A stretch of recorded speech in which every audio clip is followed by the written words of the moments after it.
pena capital. Charles Kingsley. Bendijo Dios a Noé y a sus hijos, y les dijo: fructificad y multiplicaos, y llenad la tierra. El temor y el miedo de vosotros estarán sobre todo animal de la tierra, y sobre toda ave de los cielos, en todo lo que se mueva sobre la tierra, y en todos los peces del mar, en vuestra mano son entregados. Todo lo que se mueve y vive, os será para mantenimiento, así como las legumbres y plantas verdes, os lo he dado todo. Pero carne con su vida, que es su sangre, no comeréis. Porque ciertamente demandaré la sangre de vuestras vidas, de mano de todo animal la demandaré, y de mano del hombre, de mano del varón su hermano demandaré la vida del hombre. El que derramare sangre de hombre, por el hombre su sangre será derramada, porque a imagen de Dios es hecho el hombre. Génesis 9, 1-6. Esta es la bendición de Dios sobre la humanidad.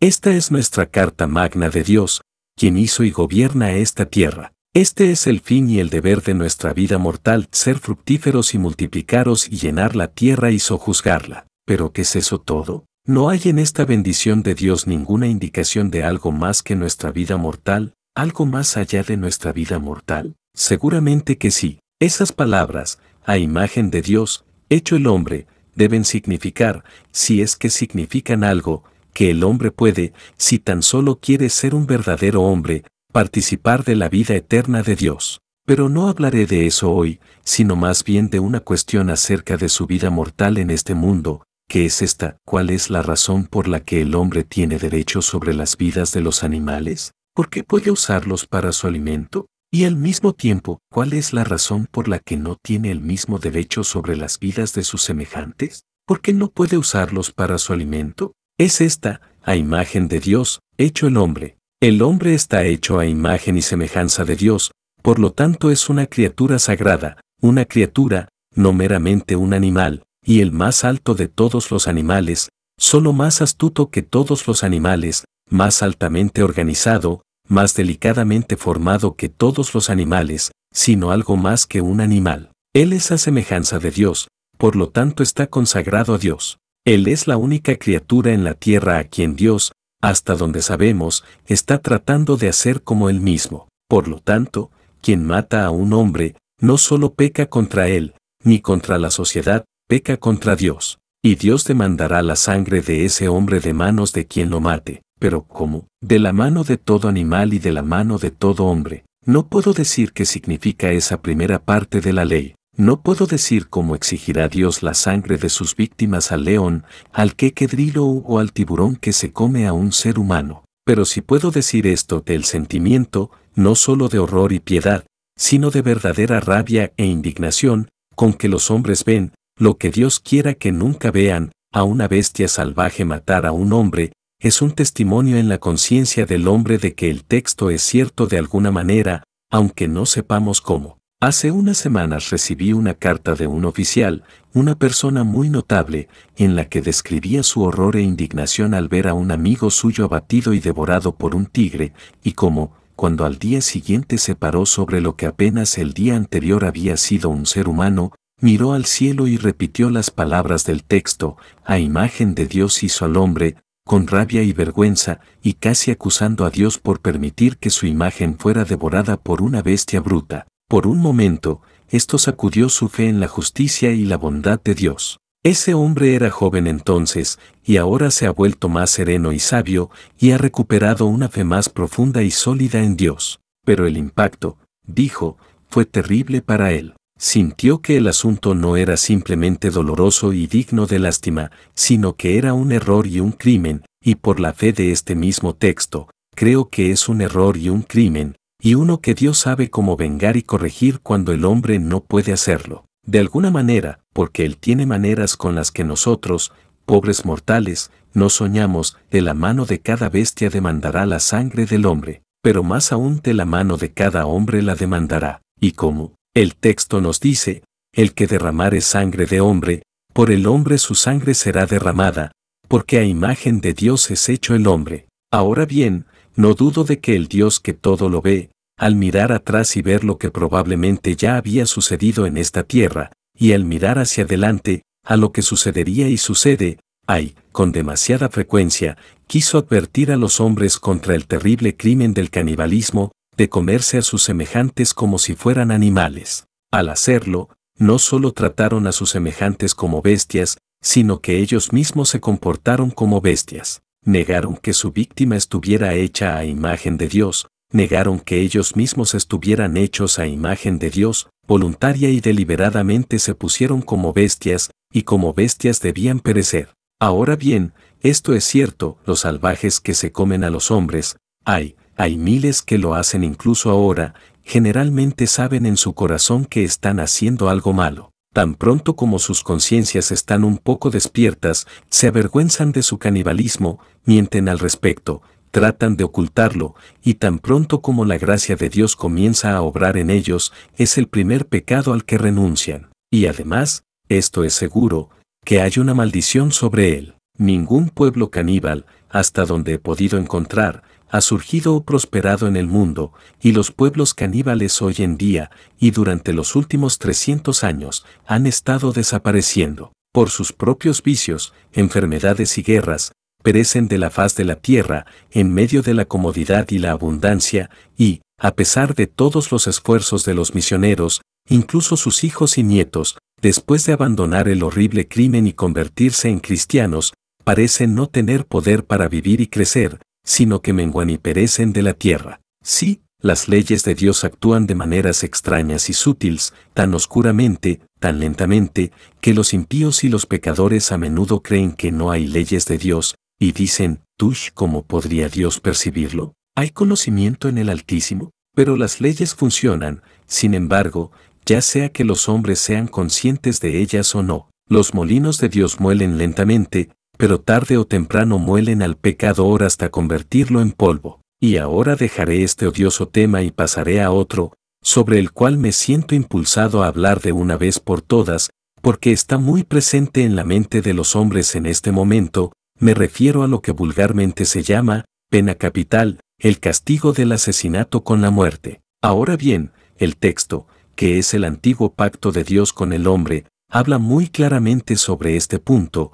Quien quiera que derrame sangre de hombre, por el hombre su sangre será derramada. El hombre está hecho a semejanza de Dios. Ese es el fundamento de nuestra ley sobre el asesinato, como es el fundamento de toda ley justa y misericordiosa. Eso le da al hombre su derecho a matar al asesino, eso hace que sea su deber matar al asesino. Es necesario que tenga celos de la imagen de Dios y que mate, en nombre de Dios, al que, mediante el asesinato, ultraja la imagen de Dios en sí mismo y en su víctima. Todos ustedes saben que hoy en día existe un fuerte sentimiento entre algunas personas acerca de la pena capital, que hay quienes moverán cielo y tierra para interferir en el curso de la justicia y eximen al peor de los asesinos, por cualquier motivo, por irrazonable, fantasioso o incluso injusto que sea, simplemente porque les desagrada que se ahorque a seres humanos. Creo, después de pensarlo mucho, que la extraña aversión de estas personas proviene de que no creen lo suficiente en que el hombre está hecho a imagen de Dios.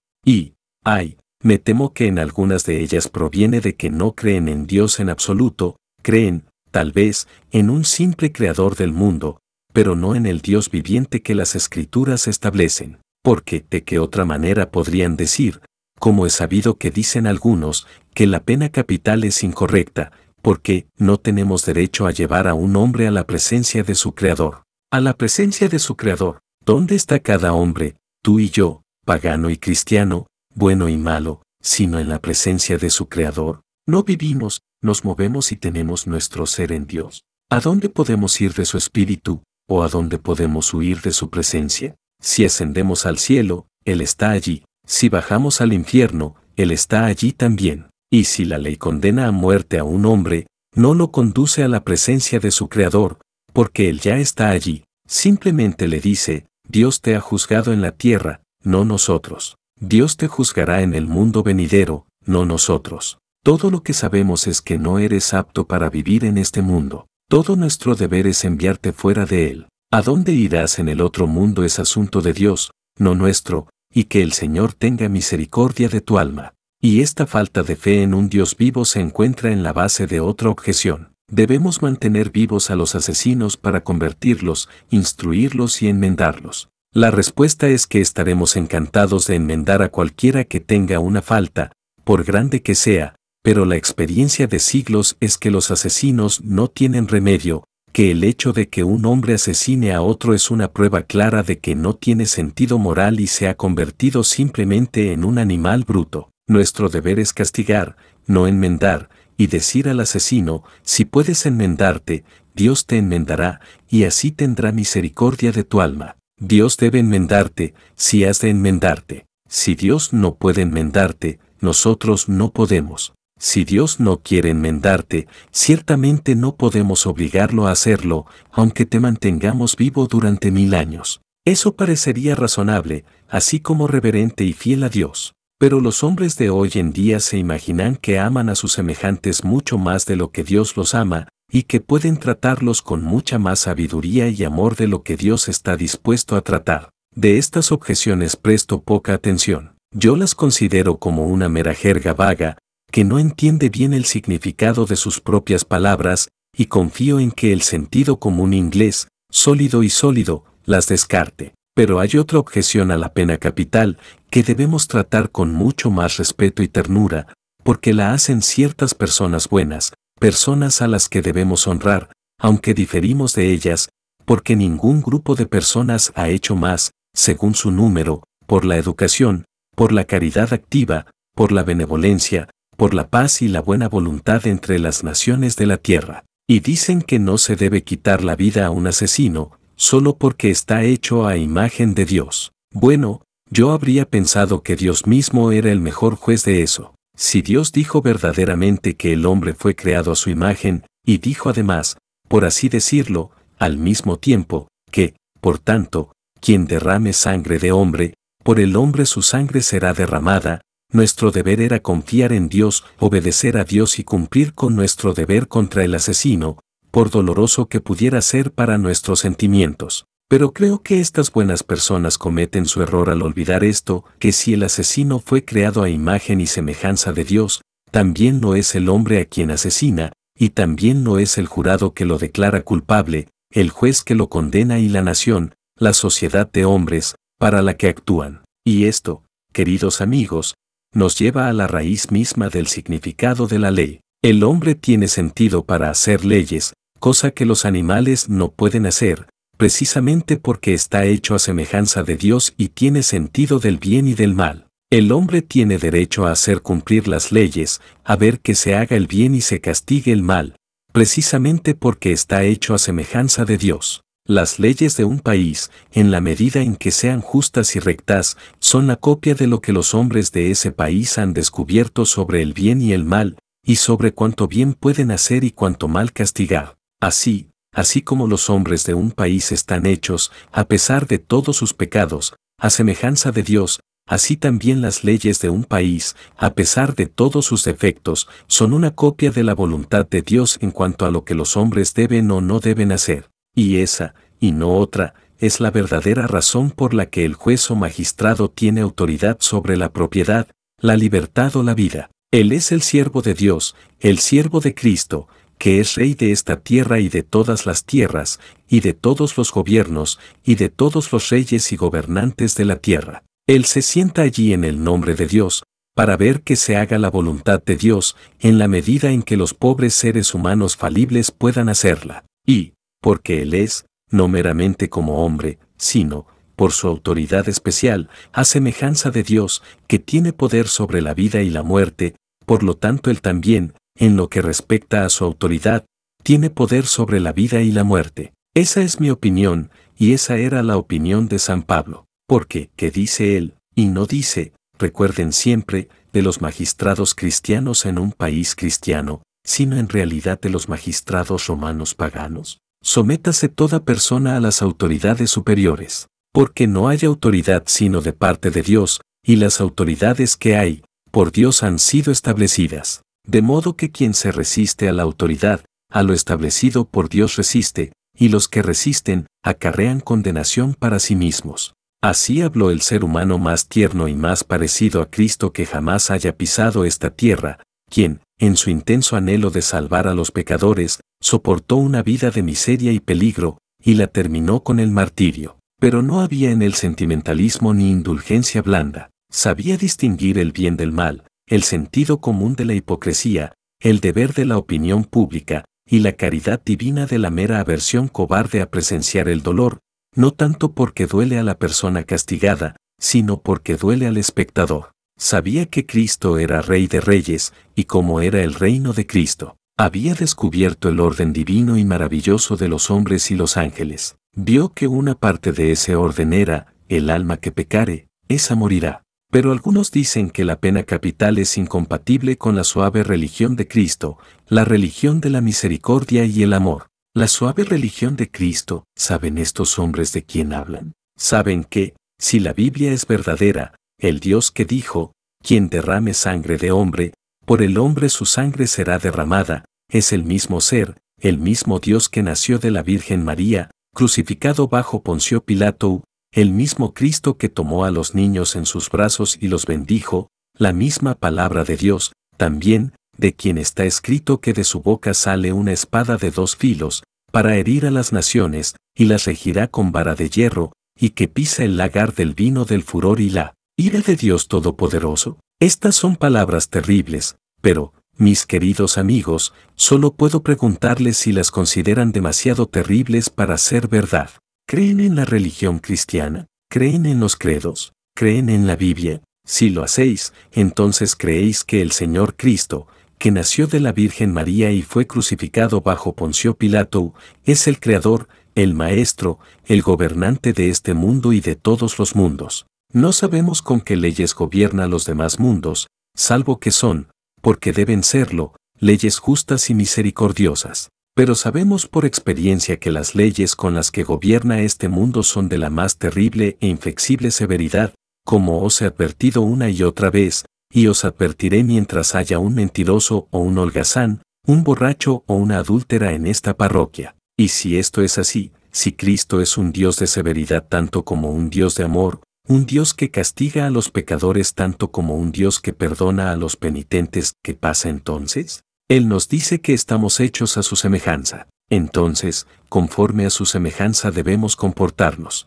Debemos copiar su amor, ayudando a los pobres y afligidos, a los débiles y oprimidos. Pero debemos copiar su severidad, castigando siempre que tengamos el poder, sin cobardía ni indulgencia, a todos los ofensores voluntarios, y, sobre todo, al hombre que destruye la imagen de Dios en sí mismo, asesinando y destruyendo la vida mortal de un hombre hecho a la imagen de Dios. Y más aún, si estamos hechos a la semejanza de Dios y de Cristo, debemos recordar, mañana y noche, y todo el día, ese hecho tan terrible y bendito. Debemos decirnos a nosotros mismos, una y otra vez, no soy un simple animal, y como un simple animal no debo comportarme, no me atrevo a comportarme como un simple animal, porque fui hecho a la semejanza de Dios, y cuando fui bautizado, el Espíritu de Dios tomó posesión de mí para restaurarme a la semejanza de Dios, y para llamar y perfeccionar la semejanza de Dios en mí durante toda mi vida. Por lo tanto, no soy un simple animal, y nunca se pretendió que lo fuera. Soy el templo de Dios, mi cuerpo y mi alma pertenecen a Dios, y no a mis propias fantasías, pasiones y lujurias, y a quien quiera que profane el templo de Dios, Dios lo destruirá. Por lo tanto, este es nuestro deber, esta es nuestra única esperanza o seguridad, hacer todo lo posible para mantener viva y fuerte la semejanza de Dios en nosotros, tratar de crecer, no cada vez más mezquinos, brutales y carnales, sino cada vez más nobles, humanos y espirituales, aplastar nuestras bajas pasiones, nuestras inclinaciones egoístas, con la ayuda del Espíritu de Dios, y pensar y orar por todo lo que sea como Cristo y como Dios, orar por un amor noble de lo que es bueno y noble, por un odio noble de lo que es malo, y pensar en todas las cosas que son puras, amables y de buen nombre, y orar también por el perdón de Cristo, y por amor de Cristo, cada vez que hayamos cedido a nuestras bajas pasiones, y hayamos profanado la semejanza de Dios en nosotros, y hayamos contristado a su Espíritu, para que en el último día no se nos diga, sino con palabras, al menos con hechos, de lo cual no habrá error ni escapatoria, te hice a mi semejanza en el principio de la creación, te redimí a mi semejanza en la cruz, Te bauticé a mi semejanza por mi Espíritu Santo. ¿Y qué has hecho con mi semejanza? La has desechado, la has dejado morir en ti, has vivido según la carne y no según el Espíritu, y te has revestido de la semejanza del hombre carnal, de la semejanza del bruto. Has copiado la vanidad del pavo real, la estupidez del mono, la astucia del zorro, la rapacidad del tigre, la sensualidad del cerdo, pero no has copiado a Dios, tu Dios, que murió para que tú pudieras vivir y ser un hombre. Entonces, has destruido la semejanza de Dios, porque la has destruido en ti mismo. Has matado a un hombre, porque has matado tu propia humanidad, y eres tu propio asesino, y tu propia sangre será requerida de tu mano. Lo que has hecho a la semejanza de Dios en ti, será hecho a lo que queda de ti en una segunda muerte, y de eso que Cristo en su misericordia nos libre a todos. Amén.